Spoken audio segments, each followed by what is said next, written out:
Bom dia, pessoal da Bienal. Bom dia e quase boa tarde já, né? Então, sejam bem-vindos ao painel que nós vamos falar aqui maravilhosamente do nosso queridíssimo Assassin's Creed Valhalla, a saga de Gearmund. Então, eu quero agradecer a companhia de todo mundo que está aqui com a gente e explicar um pouquinho da dinâmica dessa transmissão. Bom, primeiro deixa eu me apresentar. Eu sou Guilherme Sarda, eu sou head de comunidade aqui na Ubisoft Brasil e eu lido especificamente aí com os fãs dos nossos jogos e a gente faz essa ponte entre os fãs, os desenvolvedores e os fãs. Então, primeiro, agradecer a companhia de todo mundo e a gente vai bater um papo aí durante algum tempo sobre o livro com duas pessoas muito especiais que eu vou apresentar já já.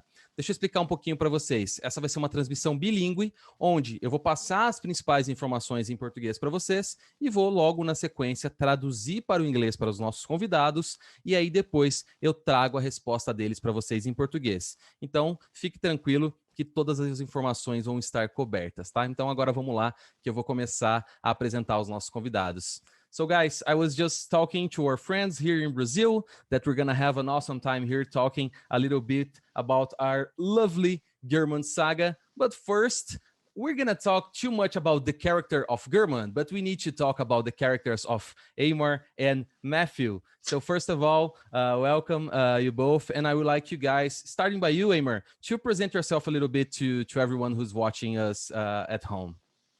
Okay, hey everyone. So I'm Amar Zazia. I'm the director of transmedia at Ubisoft. And basically, my job is to oversee every single initiative where we work on developing our franchises, whether it's on publishing projects such as the one today, TV series, movies, and also all the goodies and swag that everyone loves. É isso aí, pessoal. O Emer estava explicando que ele é o diretor de transmídia da franquia Assassin's Creed e ele está diretamente envolvido com o desenvolvimento de todos os produtos e projetos que levam a franquia Assassin's Creed para o nosso mundo um pouco maior. Então, seja o livro que a gente vai falar hoje, seja séries de TV e também brinquedos e outros itens que estejam presentes no mercado. Então, ele acabou de apresentar um pouquinho agora e agora eu vou falar para a gente conversar um pouquinho e apresentar o Matthew. So, Matthew, we just heard a little bit about Amar, and now we want to know more about our lovely writer that we're going to have the opportunity here. So, can you tell us a little bit about your story and who is Matthew Kirby to our audience? Sure. Thanks for having me. This is really cool. I am a writer up until now, mostly of middle grade YA novels, so books for younger readers. So this is my first adult novel, and I'm also a school psychologist, so I sort of have those two jobs that keep me pretty busy. It sounds to have keeping you busy.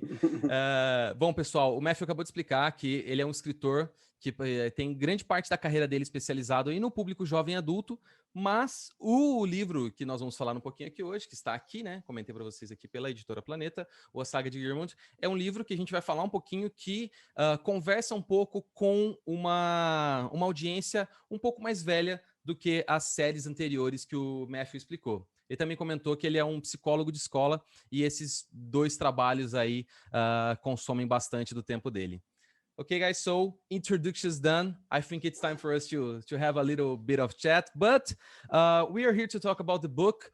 But I believe that we have this book on an amazing world that we have, which is Assassin's Creed. And Assassin's Creed is awesome because we have so much different opportunities to dive into the world. We have the games, we have the books, we have series and everything. So I would like to start talking with you, Amar, because that's what you're behind with. So can you first tell us a little bit about Assassin's Creed and specifically like Assassin's Creed Valhalla and the world which is the story set? Can you give our friends here who might not know Assassin's Creed a little bit of what is it about? Okay, I'll try to keep it short for you.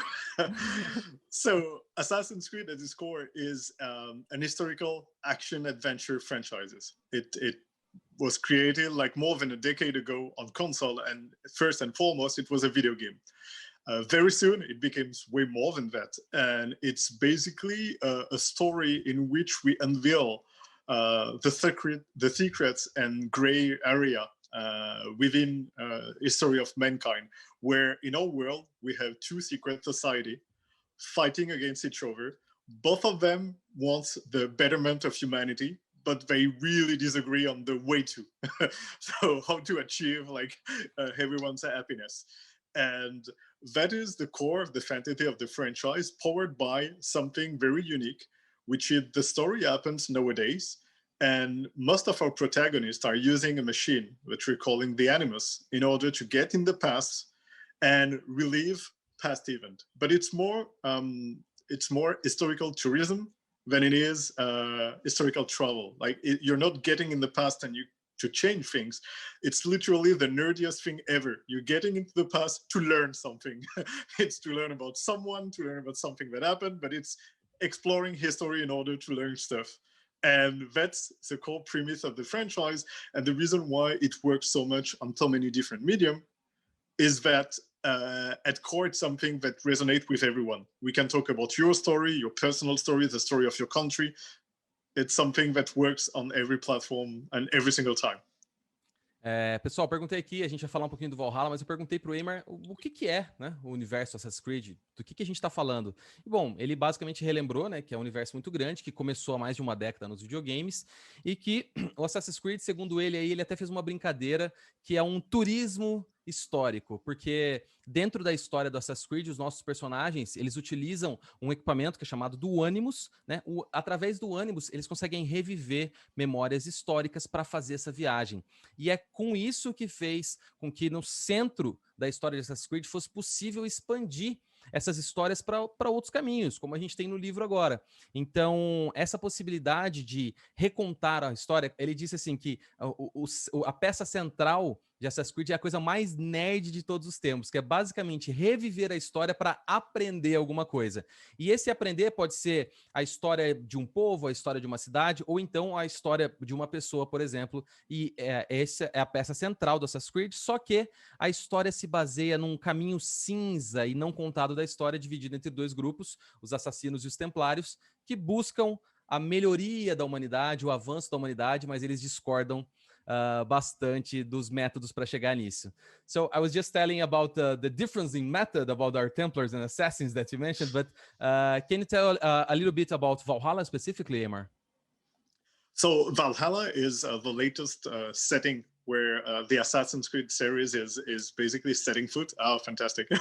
So the game is performing really, really well. People are super happy about it. And usually when we choose a setting for a game, we're looking at a lot of different things. I'm not going to talk about everything, but we're talking with our fans, and we tend to either go to a time period that is very unique and had a lot of fantasy attached to it, such as the French Revolution, such as the US Revolution, or we're going through an archetype, something that people are talking about, and I'm talking more about a character, like the pirate, the Viking. Here, we're literally into the Viking world, and we use that opportunity to showcase what the Viking were really like, what kind of countries they were coming from, what was their motivation, and also we show them through a different angle where they're settling.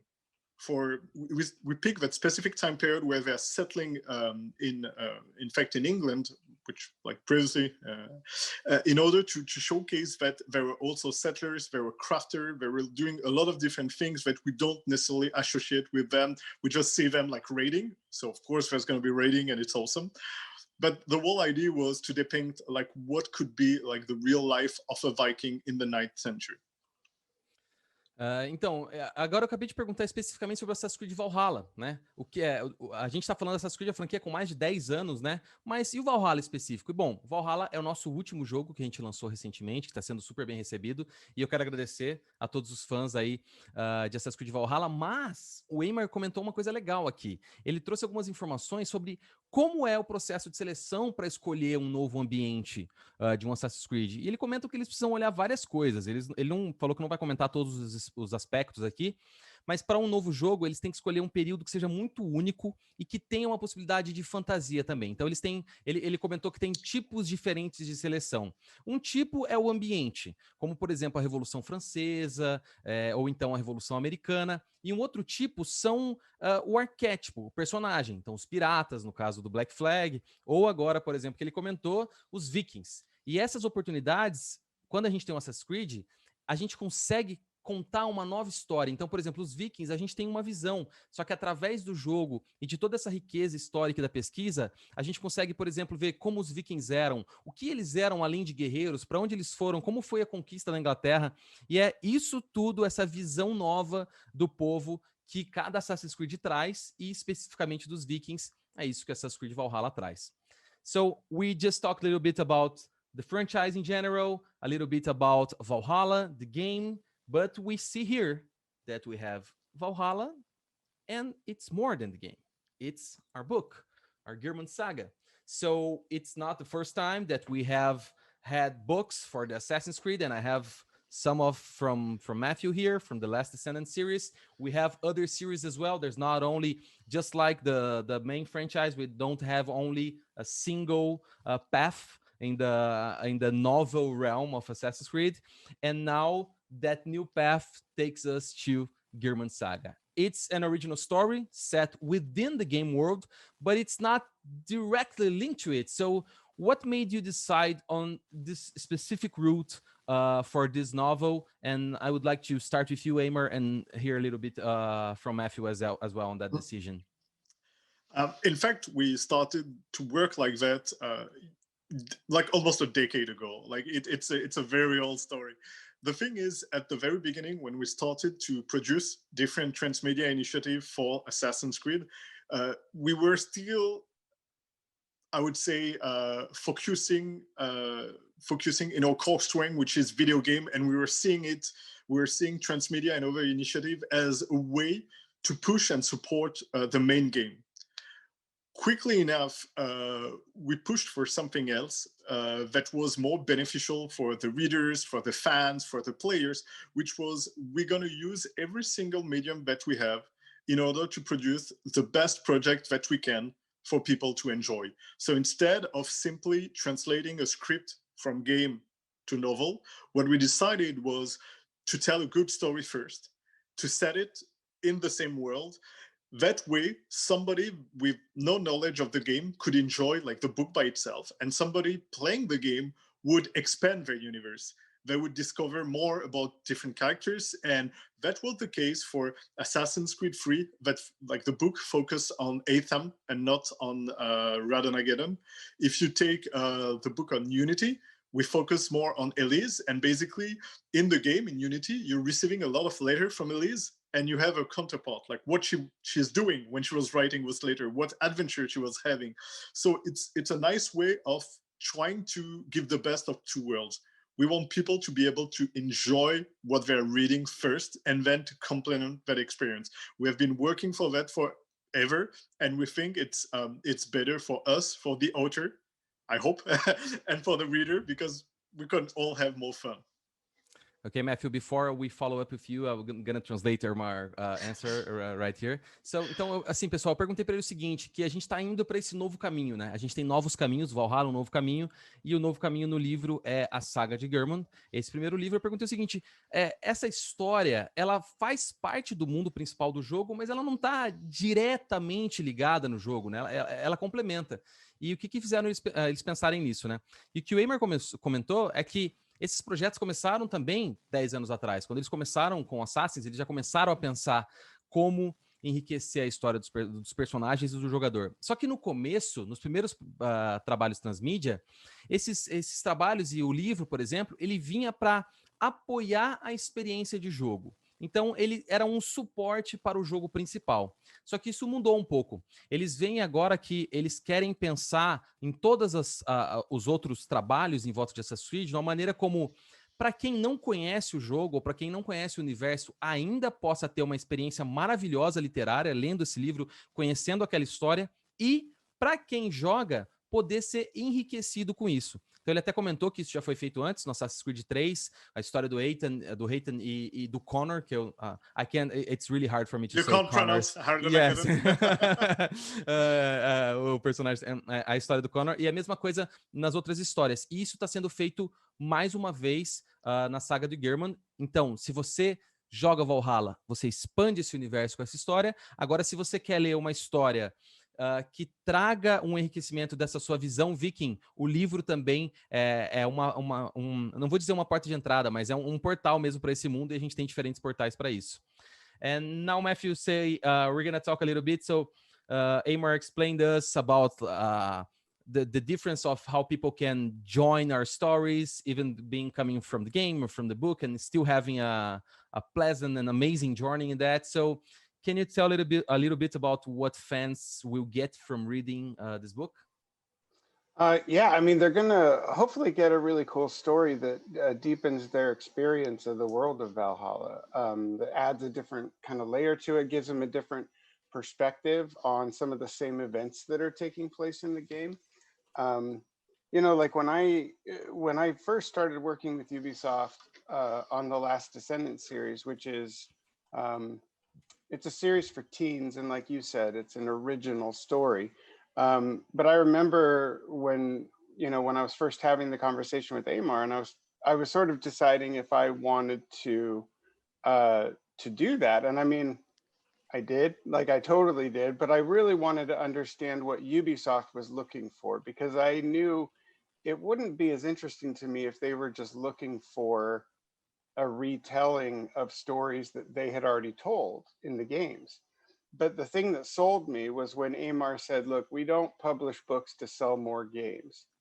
We want the book to be a good book and do what books do. And so I love that it gives fans, like there are people who read the books that don't play the games. It's just a different way to experience the world of, in the universe of Assassin's Creed. So, with Gehrman's Saga, they basically, Aymar and his team, they sent me a list of characters from history that related to the game, that were connected to the game, and they basically asked me, what appeals to you? Is there something here that you want to tell? And then they opened it up for me to send them ideas too that I came up with that would be connected to Valhalla.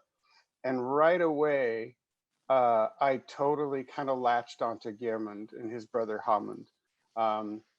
Without getting into too much spoilers, they're the sons of some characters in the game that are pretty prominent, and it was their kind of story. They don't really have a full saga of their own. They're kind of mentioned in other sagas in history, but they just had such an interesting origin story as kids, and they went on to become sea kings and some of the greatest settlers of Iceland. So I decided pretty early on, like, Gehrman needs his own saga, like a full saga treatment.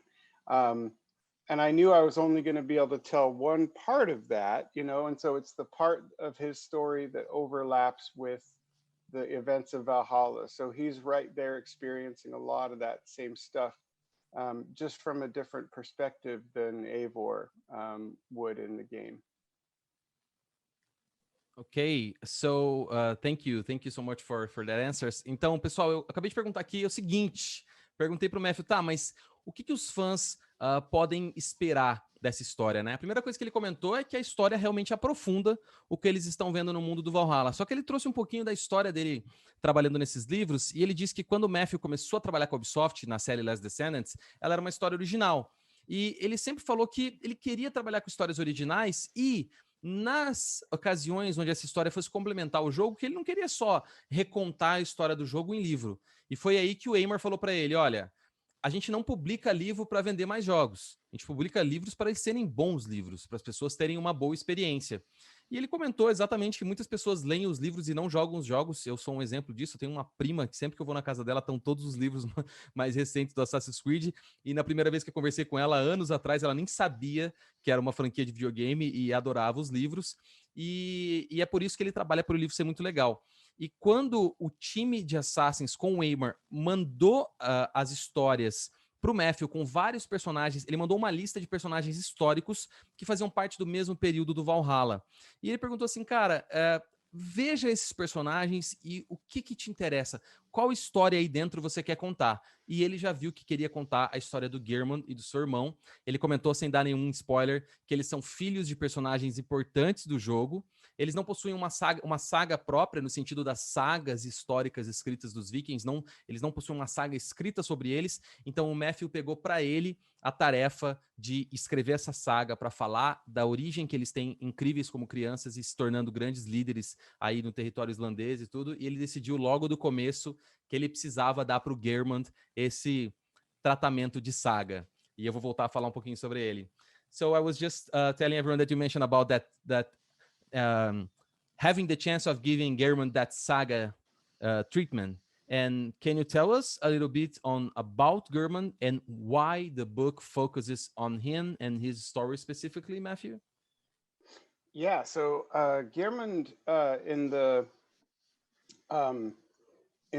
the sources we do have, in the places where he's mentioned, he's kind of an outsider in a way because of his heritage, and he has a really fascinating, like, if readers can totally look him up, it's a really fascinating kind of origin story. It was the son of a king in Norway, and but his mother was not from Norway, and so that right there, kind of that sort of outsider between two worlds, sort of really appealed to me.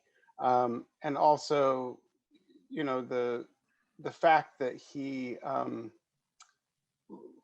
effectively like lost his kingdom, because this was right before in history you had Harold Fairhair, who kind of conquered Norway. Yeah.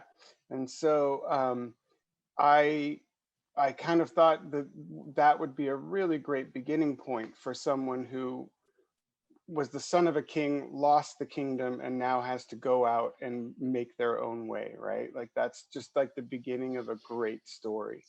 And so I sent him to England, and he gets to interact with a lot of the characters from the game. Most prominently Guthrum and Eivor, but I won't go into too much more spoilers about that. But yeah, and so it was a really, really great opportunity to kind of fill in some of the gaps in his life, because like I kind of mentioned, he doesn't have a full saga, so there's plenty of room to play around in those gaps where we can tell a great story. Então, pessoal, perguntei aqui pro Matthew se ele podia falar um pouquinho, né, do Geirmund. E o que ele comentou é o seguinte, que nas fontes onde o Geirmund é mencionado, ele acaba sendo um personagem um pouco afastado da história, porque a história dele é fascinante. Ele é filho de um rei norueguês, mas a sua mãe não é norueguesa, e isso chamou a atenção do Matthew logo do começo. E, historicamente, no período que o Geirmund faz parte da história das sagas e é mencionado, segundo o Matthew, é logo antes do Harold invadir o território norueguês. Então isso faz com que na história, com que o Geirmund fosse um personagem histórico que estava destinado a receber um reinado, mas ele perde tudo devido a essa invasão. E foi a partir daí que ele resolveu contar essa história, e na história do jogo fazer o Geirmund ir para a Inglaterra, onde ele vai interagir com personagens como a própria Eivor, o Guthrum e alguns outros personagens, e ele percebeu que essa, vamos dizer, lacuna histórica da mudança do Geirmund dentro de toda essa jornada que acontece era uma história que ele queria contar, e essa é a ponte, a parte central do Geirmund enquanto personagem.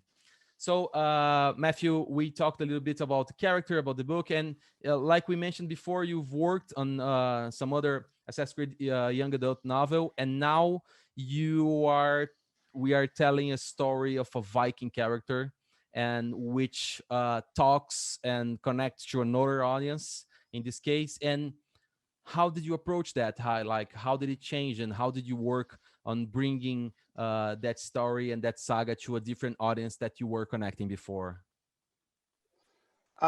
Yeah, this is a question that I get quite a bit as a children's writer, because a lot of people wonder how it might be different, but to me, it's all just story. I don't look at it as a fundamentally different process. I always, as a writer, what I'm always trying to do is to be truthful to that story and to go where that story needs to go. And so a lot of times the ideas that I get for books, I I don't honestly know if it's for adults or kids until I start writing and I see what the story needs. Because sometimes the story needs to go places where we might not necessarily want young readers to go in terms of like the maturity of the content. So yeah, it wasn't that I necessarily set out to write a book for teens or a book for adults. When I wrote Last Descendants, I knew that they wanted a book for teens and adults. So what I did was to try and come up with a story that could be told truthfully and honestly and be a story for teens, if that makes sense. So for this book, I knew right away this story is going to be more, it's going to have more mature content. In order to be told honestly, there's going to be violence and some of that more mature content that people may not want kids reading. So yeah, it wasn't so much for me that I suddenly like was able to just, you know, do whatever. It was more that it's all in service to the story. Makes totally sense. And let me explain to our friends here. Pessoal, perguntei para ele o seguinte, né? O Matthew, ele trabalhou em sagas, em sagas não, em séries da franquia Assassin's Creed para um público um pouco mais jovem. Então eu perguntei para ele como foi o processo de adaptação dele, de trazer essa história para um público mais jovem, agora para uma audiência um pouco mais velha, né? E a primeira coisa que ele falou foi o seguinte, ele falou, cara, como eu escrevo livros não só para jovens adultos, mas também para crianças, eu sempre recebo essa pergunta. E o que ele disse foi o seguinte, na opinião dele, isso não tem diferença. Tudo é história. Ele, como escritor, ele recebe a proposta para contar uma história, seja para um público mais novo ou mais velho.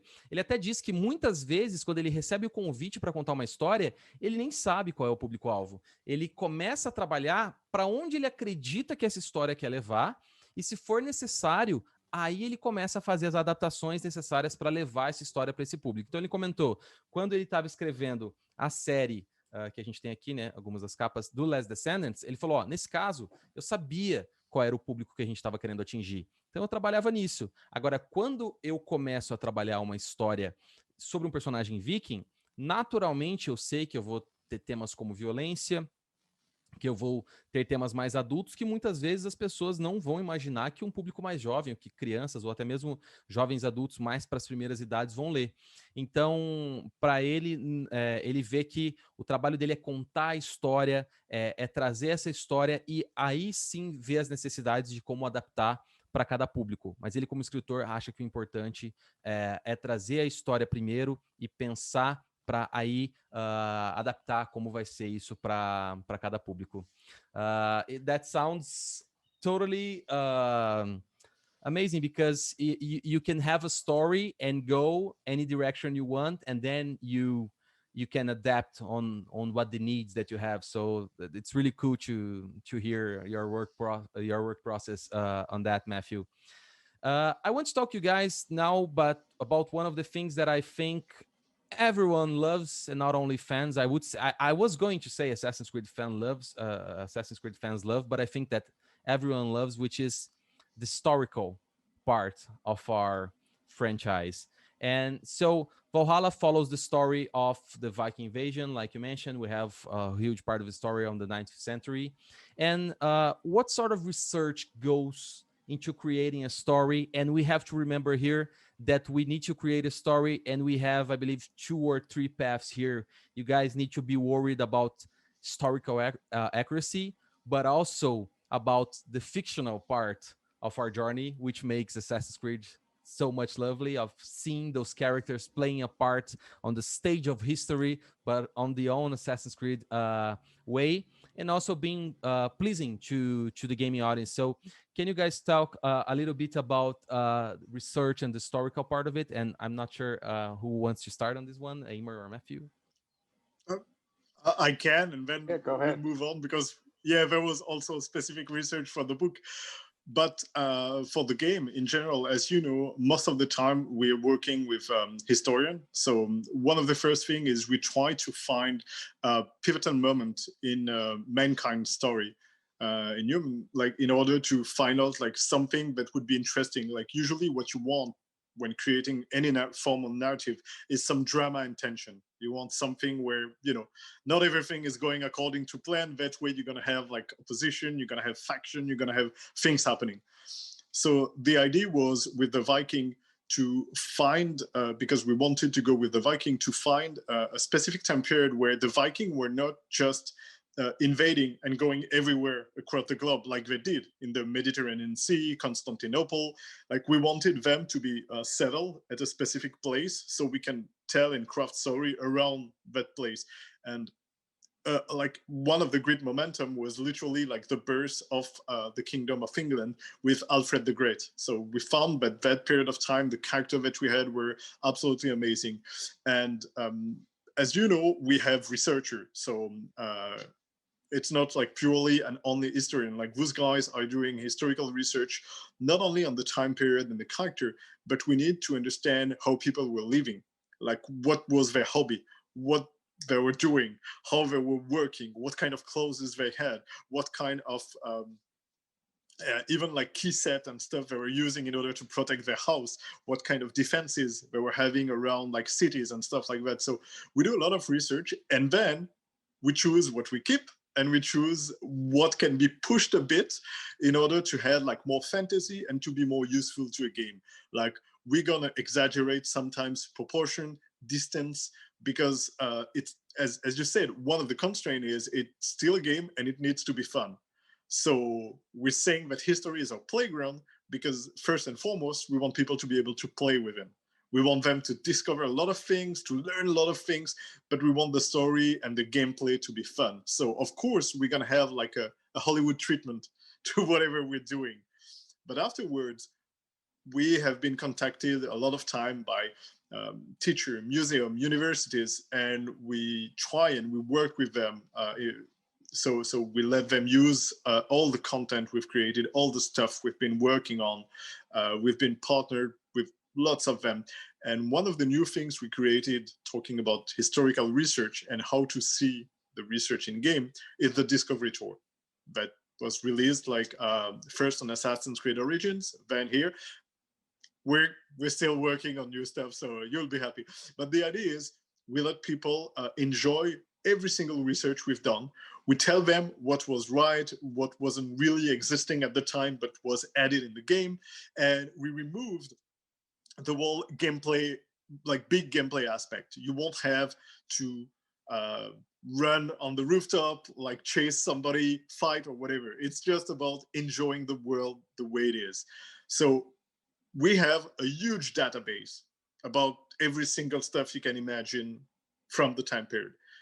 And then for the book, there was specific research. So I'm going to pause there so you can translate, and then I'll let Matt talk about the amazing research he did also on the game. Before I translate, I just want to comment that you mentioned about the research. I'm actually come from a social science background. I come from sociology major, and I'm not sure if it's still that term, but what you mentioned about research is what we used to call micro story, which is going on how people live. And I always loved how Assassin's Creed is a little bit of a entertainment playground of micro story for people outside of the historical field, and that's always amazing. And if I'm not mistaken, Aymar, they actually did a study where they had some people play the history tour, the historical tour, and then they had some people receive a lecture from a college professor, and then they did a post test. And the people who had done the history tour scored like really well compared to the people who had a lecture. It's actually, you are learning. And so sorry for all the teacher, but yes, with entertainment, you're learning more. Yeah. So let me bring us all this information to our lovely Brazilian Portuguese audience here. Pessoal, eu perguntei sobre a parte de pesquisa histórica, porque o Assassin's Creed sempre tem um background histórico, e como que eles fazem para equilibrar isso? Como eles equilibram, primeiro, como é feita a pesquisa histórica e como ele equilibrar essa parte histórica com a parte ficcional? né, do Assassin's Creed, que a gente sabe que a história, o Assassin's Creed é justamente essa brincadeira. Então, vou falar para vocês aqui o que o Eymar respondeu. Bom, primeiro que ele comentou que a equipe sempre trabalha com historiadores, a gente tem até alguns historiadores residentes da Ubisoft que trabalham na franquia Assassin's Creed, e eles começam procurando grandes momentos de mudança na história da humanidade. Afinal de contas, se você quer começar uma narrativa e contar uma história, a gente precisa de um dilema que ajude a essa história a caminhar, né? Sempre que a gente tem um grande momento de divisão, a gente tem uma grande possibilidade narrativa, né? Então, para contar a história dos vikings, ele comentou que o primeiro processo foi encontrar um período do povo, o povo nórdico, né? A gente fala como viking, mas a gente sabe que esse é um termo específico dentro do povo nórdico, mas encontrar esse período onde eles estavam não apenas invadindo outros territórios, como aconteceu, por exemplo, no território da Constantinopla e outras regiões, mas também o trecho onde eles estavam começando a se estabelecer entre outros territórios, né?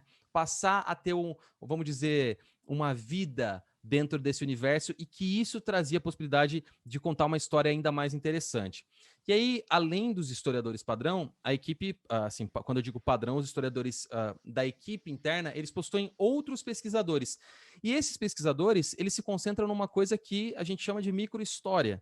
Então, o que é a microhistória? É como esse povo vivia, como eles curtiam o tempo deles livre, enquanto eles não estavam fazendo momentos históricos que foram registrados e que a gente considera com grandes mudanças de transformação, como eles se relacionavam. E é claro, o Assassin's Creed, a brincadeira é que a história é o playground. Então eles pegam essa parte da história, exageram um pouco aqui, brincam com um pouco. Ele falou assim que o Assassin's Creed dá um tratamento de Hollywood na história para trazer essa fonte de diversão. Mas, desde o Assassin's Creed Origins, a gente começou também com uma pergunta que é: mas vem cá, como que a gente pode pegar essa pesquisa, a pesquisa histórica mesmo, não a pesquisa ficcional, o estudo que foi feito sobre o Egito no Assassin's Creed Origins, o estudo que foi feito sobre a Grécia no Assassin's Creed Odyssey e o estudo que foi feito sobre os povos nórdicos e esse período da Inglaterra no Assassin's Creed Valhalla, e trazer isso pro lado educativo. E a gente tem o Discovery Tour, que se você não conhece, eu convido você a procurar. O Discovery Tour é um componente que a gente tem do Assassin's Creed, que pode ser jogado, ele faz parte tanto do jogo, se você tem o jogo, o Discovery Tour tá lá, como você pode adquirir ele separado, e o Discovery Tour ele funciona realmente como um curso, um tour e um processo de ensino virtual daquele período histórico. Então, no Discovery Tour, a gente remove os elementos de gameplay, tem elementos de gameplay em cima, a gente remove o combate, a gente permite com que a pessoa viaje pela história e possa conferir dentro da pesquisa do Discovery Tour o que é historicamente preciso. No próprio Discovery Tour ele vai comentar ao jogador o que daquela parte foi brincada na história e o que é ficção. E isso é super legal do que ele comentou.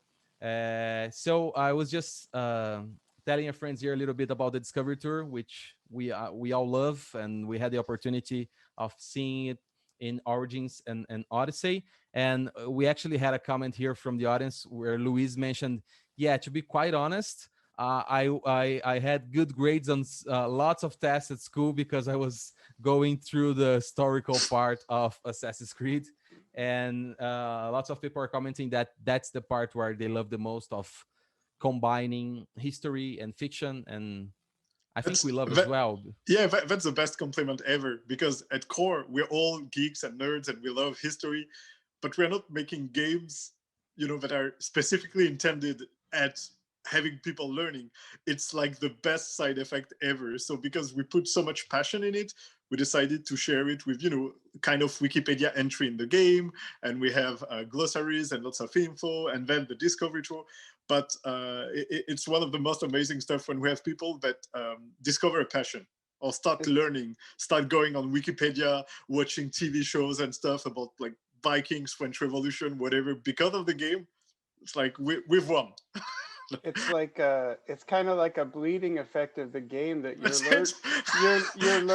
you're learning when you don't even realize it. O Eymar comentou aqui que o pessoal comentar que vai bem em provas ou que passa a gostar de história é o melhor elogio, para a equipe do Assassin's Creed. Ele fala, poxa, se a pessoa resolve assistir um documentário sobre a Revolução Francesa depois que ela jogou o Unity, por exemplo, ele fala, é o momento que a gente ganhamos, conseguimos conquistar. E o Matthew comentou que é isso, que às vezes você está jogando e você aprende meio que por osmose. Agora eu vou falar um pouquinho, a gente falou um pouquinho sobre a pesquisa do jogo, eu quero falar um pouquinho com o Matthew sobre a pesquisa do livro. So we talked a little bit about the research of Valhalla the game, and Aymar mentioned the research of Valhalla Gearman Saga. Can you tell us a little bit about that part of the research, Matthew? Yeah, sure. So, I mean, I was already fairly familiar with the Scandinavian world during the Viking Age because I've written some other books there. Like 8 or 9 years ago, I wrote a middle grade novel called Icefall that was set there. And then, I mean, Viking Assassins is something I've wanted to see for a long time. So when I was writing Last Descendants, I was, you know, they gave me a lot of freedom with that story to kind of go where I wanted to go. And I was like, then I'm doing Viking Assassins. And so the third book in that series, Fate of the Gods, takes place in Sweden. But I hadn't ever taken a story to England at the time. Yeah, there it is. I hadn't done a lot of research like on Anglo-Saxon England. So that was a lot of fun because I also have a background in history. I majored in history. And I love that, what you were talking about, like that micro story. Like, so for me, the research, I tend to get pretty deep into it. And I tend to be pretty strict with myself about it, and I want things to be very right. Like Aymar can tell you, I went to a lot of work with this, but what I'm often looking for are these little details that just jump out to me and bring that world to life. So for example, and sometimes those details don't make it into the book, but they bring that world alive to me, and it kind of gets me into that period of history and that mindset. So, you know, like a couple of examples from Gearman Saga, I was reading about the burial customs of the Vikings. And I was reading about how sometimes they would have their the burial mounds. And sometimes they would not seal them up. Just to clarify, are you saying barrow or burial?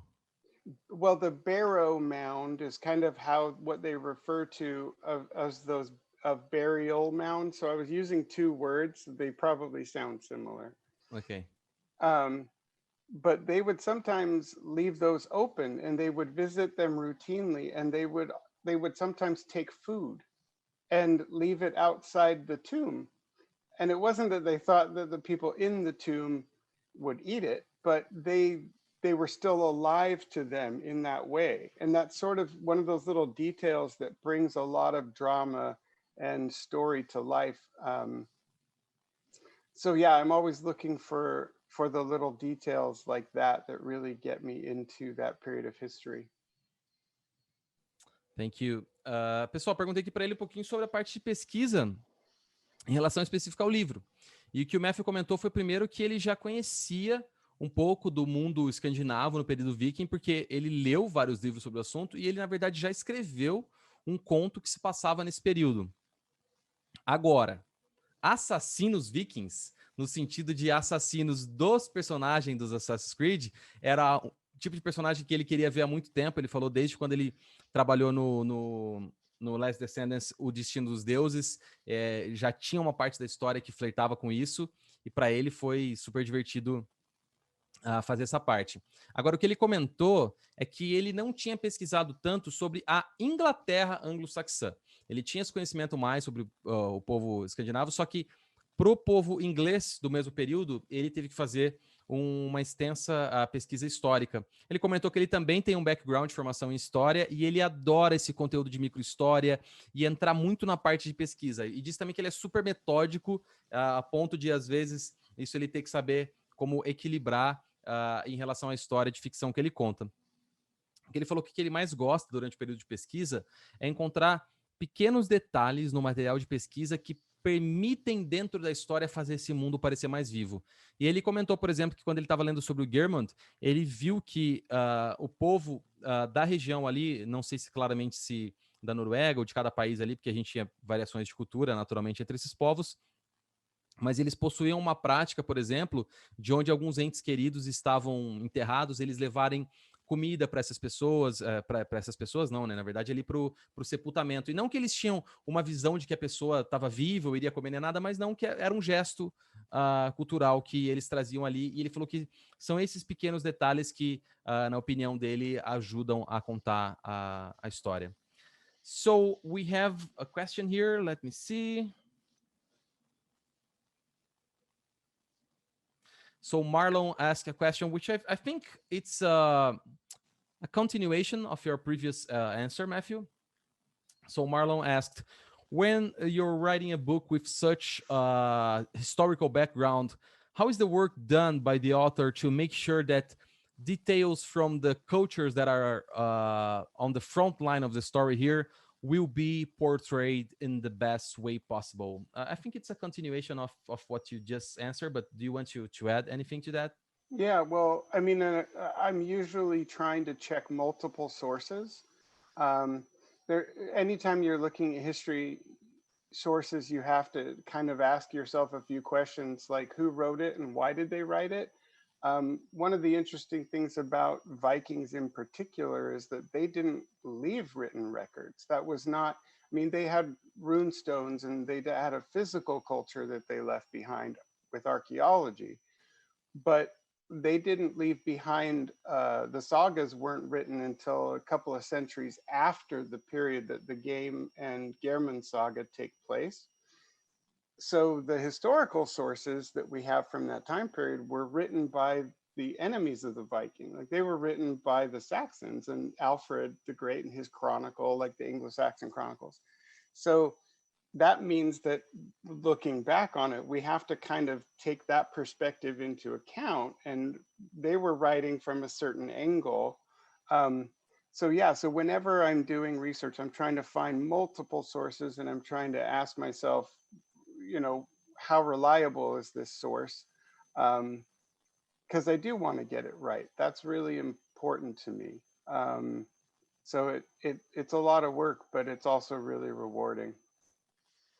Can you imagine knowing that the story you're gonna leave the world is written by your enemies and not by yourself? That's what happened, right? That's why they say, you know, that history is written by the victor, right? Like yeah. Bom, pessoal, fiz a pergunta do Marlon aqui, né? Que ele perguntou que na hora de escrever o livro, como que o autor faz o trabalho para representar essas culturas da melhor forma possível. O que o Matthew falou é que ele sempre confere múltiplas fontes. E nessas fontes, ele sempre se pergunta quem escreveu e qual a motivação de ter escrito isso. E mais uma vez, ele relembrou que os vikings em si, eles não deixaram grandes registros históricos escritos, eles deixaram uma cultura física, através de esculturas, suas armas, barcos e o que a gente encontra através da arqueologia, só que as próprias sagas foram escritas anos depois, em especial a própria da história do Geirmund do livro, foram escritos anos depois. Então, ele falou, cara, a história dos vikings, no geral, foram escritos pelos inimigos deles, em grande parte pelos anglo-saxões e outros povos. Então, isso tem que ser levado em conta. Então, quando ele vai trabalhar dentro da história, a resposta aí para o Marlon e para qualquer um, para todo mundo que estiver assistindo a gente, ele se pergunta quão confiável a fonte e ele quer levar isso em conta. E é um pouquinho assim que ele faz. We also have a question here that this is the question. So, how is the exchange between Ubisoft and you during the writing of the book? Like, did Amor have a lot of contact with Matthew during that period? Do you guys, is it a back and forth? How is the relationship between when you're writing and the Ubisoft team? That's one of the questions that came here in our chat. I mean, I'm just gonna totally be a fanboy and kind of gush because, you know, my experience with Ubisoft has just been incredible from the beginning, from that very first meeting I had, because Ubisoft really respects creators that bring, and they respect what the creator brings to the table. Whatever the transmedia project is that they're working on, they always respect the creator. And I've always felt like I had freedom to kind of explore the questions that are really interesting to me in Assassin's Creed. And it's a really amazing collaborative process. Like with this book, after I settled on Geirmund and I started thinking about what his story would be like, I went to Montreal to the studios, which is always an amazing, blast to go there. And we spend some intense sort of couple of days sitting down and talking about what do we want this story to look like? How do we want Geirmund to change over the course of the story? Where do we want him to end up by the end of it? How is this going to fit into the game? Like, where can we kind of connect it to the events that you see in Valhalla?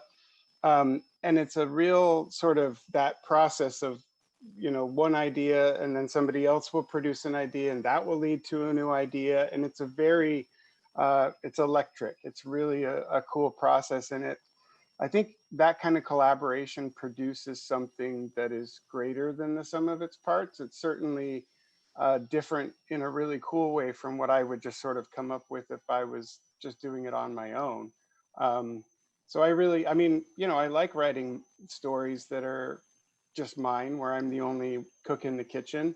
But I also really love that collaborative process where you have a bunch of people who are all committed to making the story as cool as it can be. Bom, o que o Matthew comentou aqui, pessoal, a pergunta era especificamente sobre como que era o relacionamento dele. Ele tinha que ficar falando com a Ubisoft, o Matthew e o Eimer conversaram muito para produzir o livro. E lembrando, pessoal, que o livro já está em pré-venda, né? O Geirmund Saga. Eu sei que deve ter o link aí no chat para vocês, mas se você não tiver o link, você pode procurar Assassin's Creed Valhalla, da editora Planeta. Você com certeza vai encontrar o livro aí. O que o Matthew falou é que ele disse que o projeto é super colaborativo. Quando ele decidiu que o personagem seria o Geirmund, ele viajou para Montreal para trabalhar com a equipe da Ubisoft e ele passou dias conversando como que a história aconteceria, como vão ser as transformações do personagem durante essa história. Ele disse que é um processo de troca muito intenso e constante e elétrico, e ele disse que se ele escrevesse esse livro sozinho, seria outro livro, que realmente o Eimer e a Ubisoft e a equipe de transmídia respeita as ideias do criador, mas faz uma troca de ideias que ajuda esse motor da história. E agora eu vou para o encerramento, porque a gente está chegando no final do nosso horário aqui, vou fazer as perguntas finais para eles. Thank you so much. Do you want to add any commentary on that answer, Eimer? Otherwise, we can go, I believe, to our closing commentaries. No, we can go to the closing commentaries. It was just perfect. Okay, awesome. So I would like to once again thank you guys so much here in the name of Ubisoft Brazil and also the Friends of Brazil and also Bienal. And Eimer, do you want to add in any comment to our fans about Valhalla, about the game, about your work?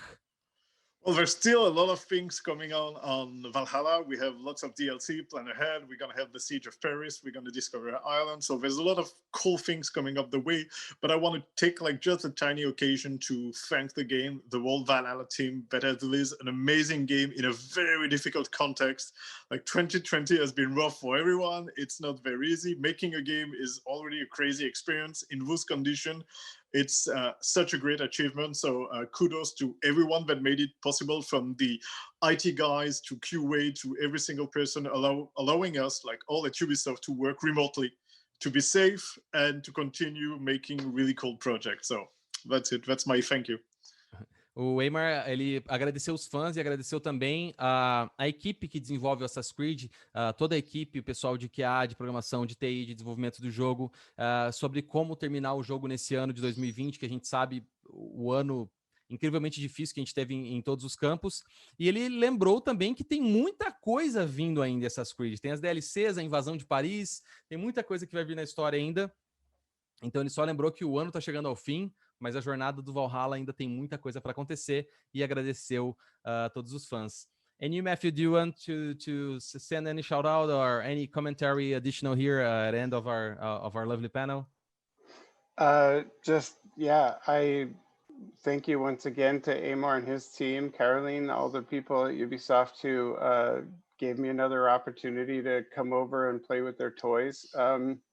It's always a pleasure, and I hope readers enjoy the book.